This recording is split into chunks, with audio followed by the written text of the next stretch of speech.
وخلاص توتا توتا وخلصت الحدوتة، والحمد لله ميسي يحصد كاس العالم بعد تعثرات كتيرة حصلت مع المنتخب الارجنتيني. فعندنا كلام كتير قوي عايزين نتكلم فيه عن نهائي كاس العالم، فيلا بينا.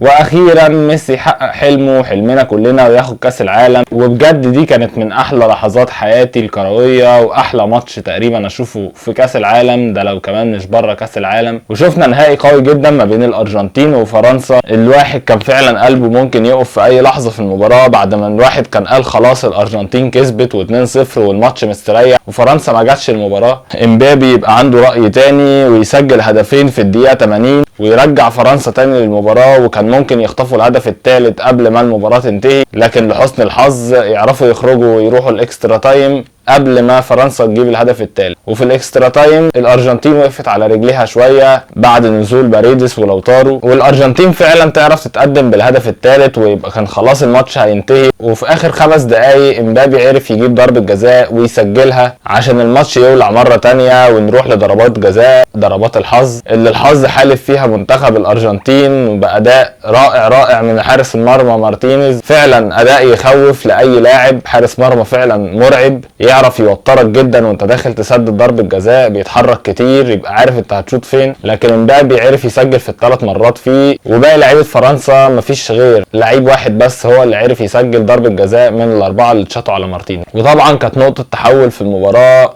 في الشوط الثاني لما مدرب الارجنتين قرر يخرج دي ماريا ونزول اكونيا. كان بيفتح لفرنسا يقول لهم اتفضلوا هاجموني علشان يفتح الخطوط لفرنسا وفرنسا تعرف تتقدم. لكن لو كان دي ماريا فضل في الملعب او حد بيشكل جانب هجومي خطير مع ميسي والفاريز كان هيبقى فيه خطوره كبيره جدا على فرنسا. على الاقل من وجهه نظري لو كان دي ماريا هيخرج وينزل اكونيا ينزل معاه باريدس ولوتارو زي ما عمل في الاكسترا تايم، لكن هو اتاخر جدا في التبديلات دي وده كان سبب رجوع فرنسا في اللقاء. لكن المهم في الاخر ان الارجنتين كسبت كاس العالم، وبالنسبه لنا ان المهم ان ميسي هو اللي خد كاس العالم بعد عناء مع ميسي في نهائيات كتير وحزن كتير من ميسي في نهائيات ما بين الكوبا وكاس العالم. اخيرا ينهي القصه والحدوته بفوز كاس العالم مع الارجنتين، وعلى ما اظن ان الكره الذهبيه الثامنه تطبخ على نار هادئه لاجل ليونيل ميسي. وفي الاخر مبروك للارجنتين.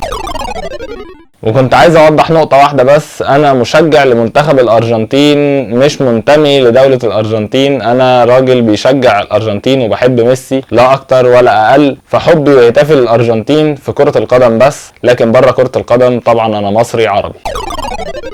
وبعد ما اتكلمنا عن النهائي الجبار ما بين الارجنتين وفرنسا نحب نتكلم ونشكر كذا حد، منهم قطر ومنهم المغرب ومنهم السعودية والدول العربية والشعوب العربية. شكرا بجد من اول تنظيم الافتتاح لتنظيم النهائي وتنظيم البطولة بشكل عام، والراحة اللي لقيتها الجماهير العربية والغربية والاجنبية انهم يرتاحوا في قطر وانهم يكونوا مبسوطين وان يكون كاس عالم نضيف. بجد ده شرف لينا كعرب، وان هم عرفوا يسيطروا على كاس العالم وعلى الجماهير دي كلها اللي جاية من انحاء العالم بثقافات مختلفة، عرفوا يسيطروا على ده ويخرجوهم كلهم في الاخر مبسوطين. فشكرا بجد لقطر وشكرا للمغرب والسعودية على ادائهم الرجولي البطولي اللي السعودية عرفت تكسب بطل العالم في اول مباراة في افتتاحية كاس العالم، والمغرب اللي طارت باحلامنا وطموحاتنا لبعيد جدا في كاس العالم وخلتنا نطمح ان احنا ممكن دولة عربية تاخد كاس العالم. فشكرا بجد للمغرب، فرحتونا وخلتونا نحس حاجات كتير كانت غايبة عننا بقالنا فترة بالنسبة للشعوب العربية وبالنسبة للكورة عامة. فشكرا بجد لكل الدول العربية اللي كانت مشاركة في البطولة، شرفتونا. بس وده اللي كان عندنا في حلقة النهاردة. شكرا لكل واحد تابع شبكة وصفارة وساعدني ودعمني في خلال كاس العالم، شكرا بجد من كل قلبي، واتمنى اكون كنت عند حسن ظنكم وما كنتش تقيل على قلبكم. فشكرا، وده اللي كان عندنا في حلقة النهاردة. وبعد كاس عالم كبير، بعد كاس عالم هنشتاق لحد ما نشوفه تاني، وانا متأكد انه مش هيكون بعظمة تنظيم قطر ولا عظمة كاس العالم ده ولا الفرحة اللي احنا فرحناها. فشكرا تاني، يلا سلام.